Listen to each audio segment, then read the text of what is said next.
Good morning and welcome back to the lecture series. We are discussing features of the novel in the light of Ian Foster's work, Aspects of the Novel.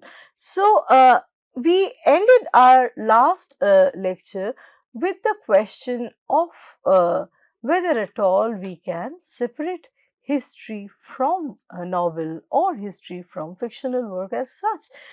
We see that there are a lot of convergences and yet many differences between a creative writing, a fictional piece, and a historical work. They are created with very different aims. Their premises are very different, and yet there are plenty of overlaps too. For example, can novels not have characters that make up the mundane texture of the backdrop against which the protagonist's character is juxtaposed? In other words, the protagonist could be a fictional, a figment of imagination. However, in many fictional works, in novels, we see that the backdrop is taken from a historical period and a lot of it is fact based. On the other hand, we see that the basic premise of history, where history comes from, is fact based, right? It's traditional claim is on fact and a disinterested, distant position. However, we have also seen the way history deals with heroes, such as Alexander, Napoleon, Akbar, and so on, raises these real people from the mundane, from the everyday dimension, and makes them into mythical, almost fictitious characters that have directly come out of novels, that have emerged from fiction. So they become almost historical figures, right? So quite similarly, we see the novel's characters may have a very similitude with life. However, the novelist may choose to blow up, diminish, ignore, or further elaborate mundane acts and events from which they draw. So that is how a Rostov becomes stuff, right? The raw material, the raw ingredients that we draw from our society. In the process of literarization, we tend to make them a little more or less. And that's how they become part of art. An artistic, intervention goes into making them characters in creative works. So, Ian Foster explains that the characters of the novel, just like a baby after birth or a corpse after death, cannot communicate their experiences in a way that attunes with our understanding. So, the novelist has to choose how much he will open up about the character's inner world, inner psyche, to the reader. The character cannot do it on their own. The characters cannot do it on their own. The novelist throws light into a psyche which is forever elusive, part of which will always remain beyond the understanding of the reader and even beyond the understanding of the uh, novelist who is the creator of the character.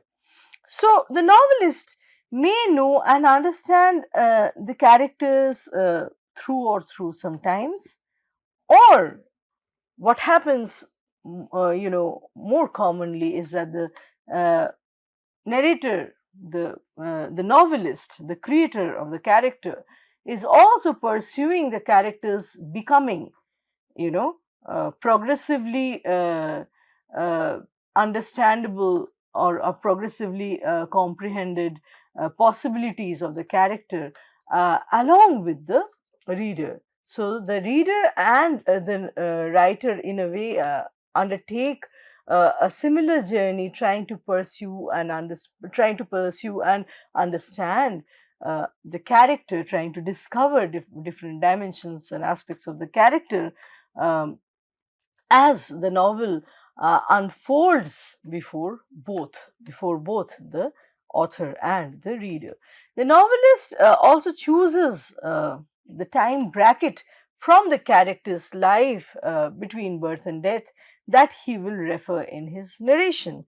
So there is not always the necessity to treat the entire life of the protagonist within the purview of the novel. It could be there, but it may not be.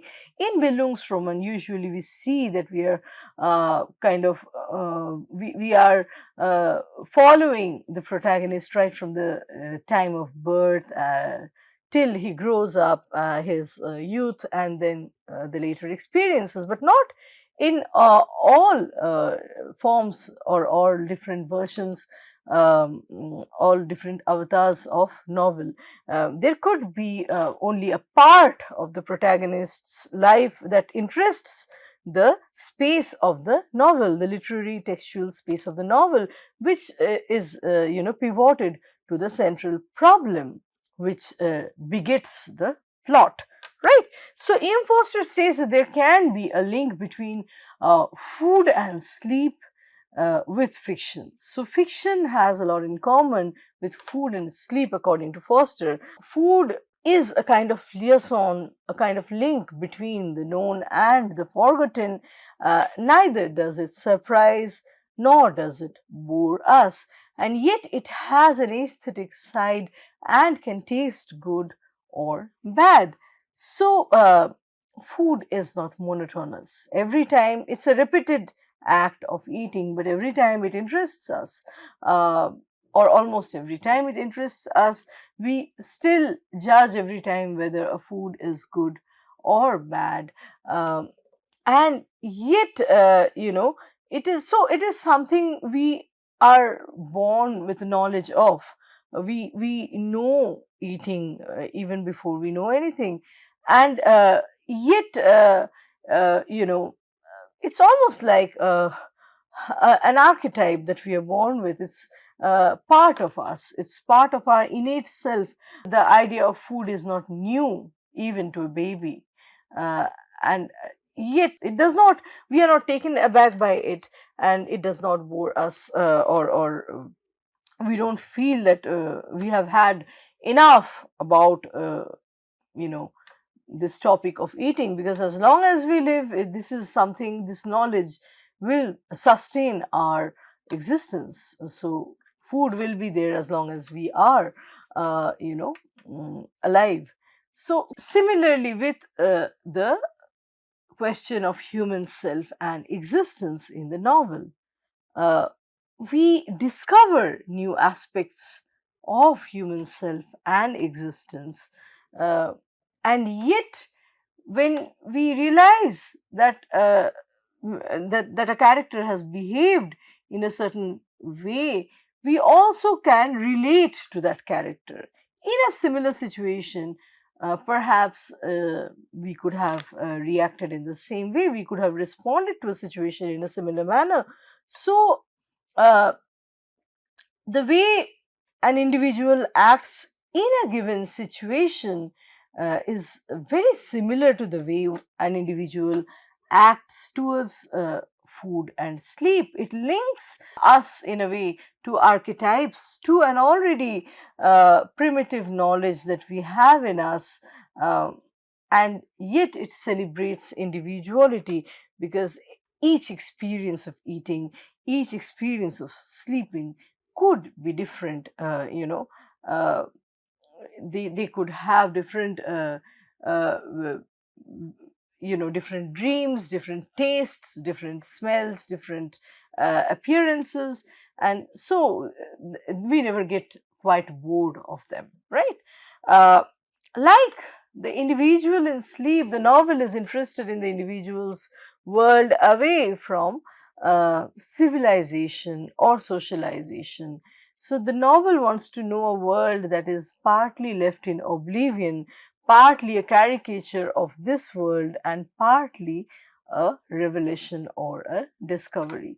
So, like food, love is another imperative in the human existence. So, here we see the novelist is really interested in discovering, unfurling, and playing with all sorts of loves, a wide set of emotions that are encompassed by love. So, love could be of so many different kinds, right from affection, uh, it could be an affection for pets, then loyalty or patriotism towards one's community or country, and then spirituality, which is love for God.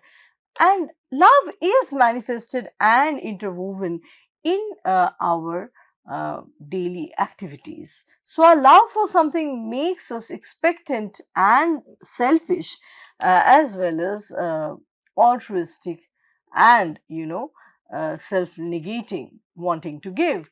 So, the novelist is similarly, in love with the human nature and the human existence. The novelist almost thrives the existence of an author. The novelist lives the life of a writer through pursuing, through trying to constantly uh, discover and rediscover human existence. He puts his story, plot, form, and aesthetics at stake. He puts all of this to test in order to get a better insight into human characters, meaning that in a bid to pursue a character's possibility, the plot many a times might be jeopardized, the form might tend to fall apart, the aesthetics might get desired, but still, the novelist's main aim remains at trying to understand what the character could do next, what the character could become next. So, how do characters in fiction differ from real life? E.M. Foster explains that while in real situation, even a baby's presence is felt at all time, because it's even as very important things are going on around, the baby is not cognizant of the same, and let's say it keeps crying or continuing with its prattle in the background.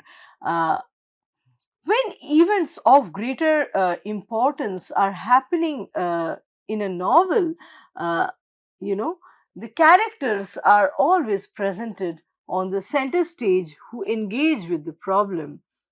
And once their role or their contribution or their engagement with the problem ends, they are relegated to the background and kept frozen there. For example, we don't get to see the crying baby constantly when an urgent situation is being described by the novelist. So depending on how the actions take place, characters in an artwork come to the fore, and then they are relegated to the background. This helps to take forward the fundamental problem of the plot. Not all characters are given equal emphasis.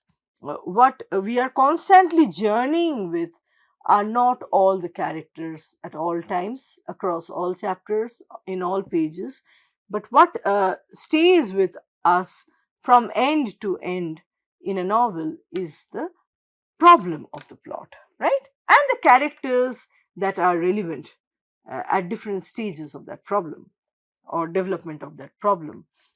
So, death facilitates a neat conclusion to the novel. The trajectory from birth to death, as Foster would note, is from darkness to light. Why? Because by the time a character dies, the author has applied his observation and his, authorial skills, his imagination in reading the character and elucidating or presenting the character to the readers. So there is a light on the character. We know the character more in the end than we would know the character at any other stage. So from darkness to light, death bestows light. Dreams in novels are uh, most of the times, logical, as E.M. Forster reads uh, dreams, and they are introduced with a purpose. Either they are a commentary on the past uh, and the future, or a continuity with a present lived life and its experiences. Having said that, we have to understand that E.M. Forster is writing at a period of time which is still, uh, it's the modernist movement, just the beginning of modernist movement. By the time we come to Kafka or even the postmodern writers, this may not hold true. The situations change where uh, recoursing to dream and fantasy, recoursing to absurd, becomes also a political choice as a way of moving away from the terrible, from the unbearable reality, which keeps, crushing human existence, human individuality in a certain way, in order to, uh, in order to kind of move out of the suffocating experience one feels in reality, in real society. One could recourse to dream, and so reality is interspersed with fantasy, like we see in the case of Kafka and later writers. So with the right to invent, the novelist reconstructs sleep with dreams. Between imitating and inventing, the novelist explores dreams using improbabilities and fantasies. Dreams are therefore a break and a getaway from reality. Uh, According to Foster, the novel is an intentional and therefore a more simplified abstraction of the complex human existence. Foster would argue that the sensitivity, passion, and intensity of emotions among the different characters in a novel are not really replicated from life. So, novel tends to capture, or mm, probably is closest in terms of the different genres that we have. Novel is probably the closest to life. It tries to show the arbitrariness of life. However, uh, there is in traditional novels, in traditional novel forms, there is this constant delivering on and hunger for reciprocating feelings, which, as Foster notes, reflects the novelist's own state of mind. So each character, their relationship to one another, that rolls the narrative forward or backward, are the novelist's brainchild. Real life could be more ordinary and more uninformed. Uh, so I mean, in the later novels, the novels being written in late modern or postmodern era, we see the absurdity, the arbitrariness, the randomness of real human existence becomes more and more prominent in a novel. Uh, However, the set patterns of, the interillumination are observable more in the earlier avatars of novel that are written in the realist and naturalist traditions, that still that still tend to simplify human existence, that cannot really grasp the very many layers that are involved in uh, human thinking and acting. So while history and life teach us that human relationships are only liable to change, whereas social habits, such as marriage, which is based on a social contract, can stay. The novel seeks an idealized permanency, which the reader may find as agreeable. However, here I would like to add a comment to what Foster is saying. This is one of the earlier avatars of novel. Uh, Novel can be much more rebellious, much more, experimental than this. And this is also a version of a mediocre novel. We have to uh, understand. This is a kind of a novel written for bread and butter, basically trying to appease the largest number of audience possible. So morality, commercial success, everything comes to, gets to play a role rather than the intellectual satisfaction of the writer. So it's a very safe way of writing where, the novel is trying to idealize some kind of permanence, because uh, as many other critics have theorized novel, including Bakhtin and so as many critics have theorized novels such as Lukács and Bakhtin, and then later Milan Kundera notes, they would all agree that novel is all about instability and incoherence. Uh, Later, it goes on to become a non-narrative, a non-story, where the plot does not really move. It flounders, it struggles. While sharing the dream of the readers, the novels, especially its modern avatar, also show the possibilities of falling apart, the possibilities of fragmentation, and a fall from this sort of idyllic, idealized permanence or consummation. This is one question we need to ask. The trajectory of novel, the history of novel, we see is moving towards this incoherence. It is not very happy with a whole uh, a whole meaning as such. So don't plots find this imperfection as the very motivation that keeps it to carry on, that enables it to carry on. So Foster is talking about two types of human existence. One is Homo fictus, the other is Homo sapiens.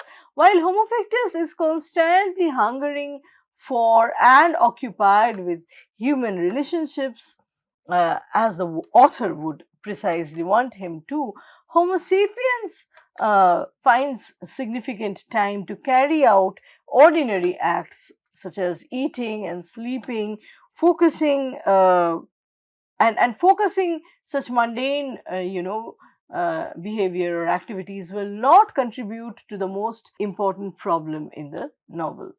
So, like I was saying a while back, uh, eating, sleeping, a crying baby, they're all relegated to the background. It is understood that the characters are, while passing through a difficult phase, it could be a love related problem, a problem related to profession, or it could be a problem that the person is facing with the state, with the government, with some organization, with the community. The person is still eating and sleeping, right? It's just that it does not get portrayed amply in the writing. That is Homo fictus. Homo fictus is only those aspects of the human's activities that contribute to the problem. Homo sapiens is all of it, the both the problem and the mundane existence, the repeated acts. So everything can be known of the Homo fictus when the author's voice overlaps that of the narrator. However, this is not true in the case of Homo sapiens. As Foster would state, I quote, if God could tell the story of the universe would become fictitious, unquote. So, precisely because God is not telling the story of the universe, it is some of it is still unknown, and it is still not a fiction. Real is not everything known. But once again, this is, this has been, we have to remember, this has been written keeping in mind the earlier movements, when a novel was still growing. A novel still is growing, as is akin to the genre, but later on, towards the close of 20th century, for example, several decades later, we see that novel has gone on to become uh, something completely different, more complicated, and the kind of the avatar of Homo sapiens that Foster is talking about can also be felt, can also be observed in later versions of uh, novels where experimentation is heightened. So there is no such ubiquitous narrator and interpreter for life or Homo sapiens.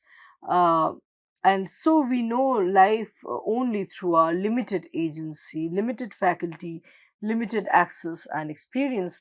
Uh, so basically, later novels talk about this limitation, about this flawed state of human existence, where not everything can be known, not all expectations can be met, and hence it, in a way, puts to the center, puts at the heart of the work the diminished human. Now, characterization. Regarding characterization, we can see that the more a character is intricately attached to other characters and to the plot, Foster would state that the more it is difficult to take her or him out of the specific context of an artwork and graft him or relate him or her with another artwork, or identify immediately with life. So when a character is being created, is depicted in an artwork, if it is very closely tied to the plot, it's very difficult to adapt, uh, receive, and kind of rewrite that character, remake that character in another uh, artistic endeavor, in another artwork, because the character very strongly, very powerfully, very deeply belongs to one literary piece, one artistic piece. So it becomes a greater challenge to say that this character also belongs to another plot, to another work, right? Um, so such a plot is usually a plot where the characters are very tightly bound to the narrative, very tightly bound to each other. Such a plot is also more complicated and interdependent. So the entire thing is growing in tandem. The development of the plot is happening in tandem, where the plot grows uh, along with the characters and the events. So, like I said, the plot and the characters are interdependent, and not they do not comprise isolated existences or isolated experiences. And so this is precisely why, in such a complicated plot, the characters simply belong there, very strongly belong there, and it's very difficult to transplant, to kind of borrow a character from such a work and make it a part of another. So, while story obeys progression in time sequence, the plot makes narration inharmonious and complex, uh, with creation within creation, for example, and other authorial maneuvers which play with time. So, in other words, plot is something that makes an artwork a piece of art. It's the plot is all about literariness, which makes a piece of work a, a work of literature, not something that is apart from the ordinary, something that is apart from the mundane, as Roman Jakobson would say. So the plot is complicated because of characters that enter the textual frame according to author's will. But then we also see that they start imitating life, and they can, in the process, start acting arbitrarily, sometimes defying the neat larger scheme. So characters make it difficult for a work to tie up all its loose ends and just converge and conclude. Right? Characters make it difficult. So while a story is a narrative of events in their time sequence, plot emphasizes causality over time sequence when narrating events. So rather than only moving in time, plot answers the question why. So plot is not about this happened because of this. Why did it happen? So thus linking events with each other as an incentive to move forward. We are not only showing what, but we are also delving into the reason. So while story demands only a primal curiosity, what next? It only excites us, and the suspense factor is central to the story. Plot also demands intelligence and memory of the reader.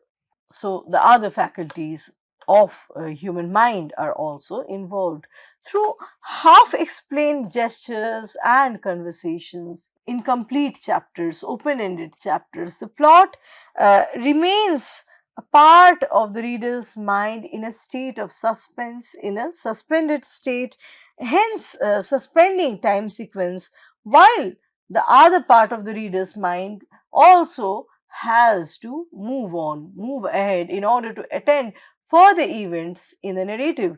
Not all answers are immediately given. There are many questions whose answers would be uh, probably given in the last, in the end, or in many a times some of the questions remain unanswered.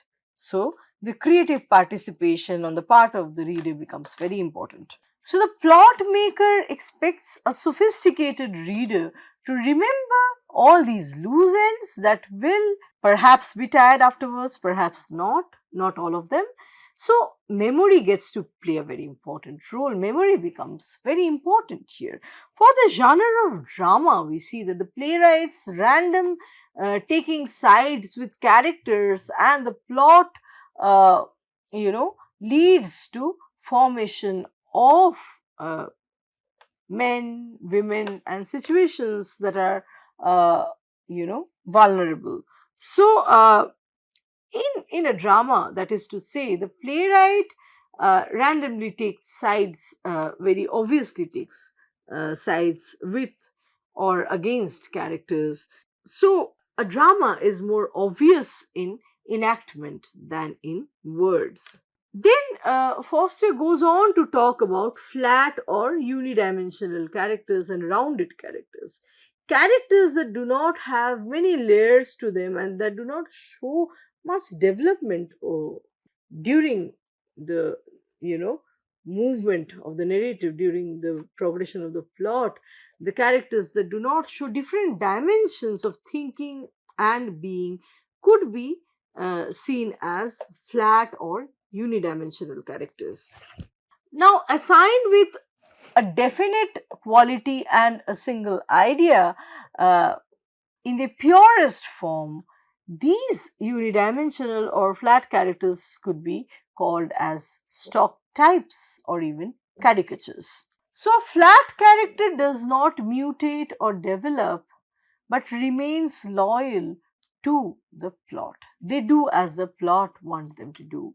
They emerge or appear at a point where the plot, where it serves the larger schema, and they disappear quite in agreement to the development. They never disrupt the development. They are the non experimental kind, right? Uh, they move unaltered by circumstances because they are the archetypes or the stock figures, the symbols that uh, do not have much individuality. They do not rebel or they do not disrupt any happening. They are quite at peace with the traditional presence. Once they are relegated to the background, uh, they do not make noise from there basically. So on the other hand, we have the round characters who cannot be summed up in one phrase. They are the ones that cause the difficulty. They are the ones that uh, add a torque, a moving force to the uh, plot also. So keep modifying they keep modifying themselves and the surroundings. They pass modified through the major events of the plot. They represent real life much more than the flattened characters, in showing the different facets, the different possibilities that could be present in them. uh, Now, Foster says that Charles Dickens' characters, uh, such as Pip and David Copperfield, are very rounded but in a diffident manner. They are stock or stereotypical characters. They are archetypes. They are symbols, but not quite directly. Dickens's genius lies in the fact that although his characters ascribe to certain types, they do not lack the human depth. So they are not exactly mechanical, but also have a path to follow, although they are quite representative of certain symbols. They stand for certain symbols. The flat character fulfills the unsophisticated desire for permanence of the reader. They remain unaltered. Their human possibilities are not explored at all. There is no emotional, intellectual, sensuous, physical, psychic excesses in them. They can be contained in any container, any plot, right? So round characters are not the refuge to, or do not satisfy such desires of the reader, uh, you know as happily ever after, forever, happy forever. Round characters would never serve to such unreal and unsophisticated desire on the part of the reader. Flat characters act mechanically, like I said, uh, and they are a shallow vision of humanity. So, flat characters, as Foster would say, are best as comic, as as part of a comic relief in the middle of a serious, intense situation. They come and go. They relieve the reader. They are kind of let's say a lull phase in the novel, in the narration, where we can relax a little bit in their presence.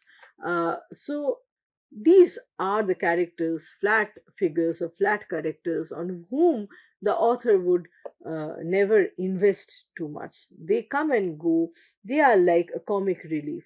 I would like to stop our lecture here today and let's meet with another round of discussions in our following lecture. Thank you.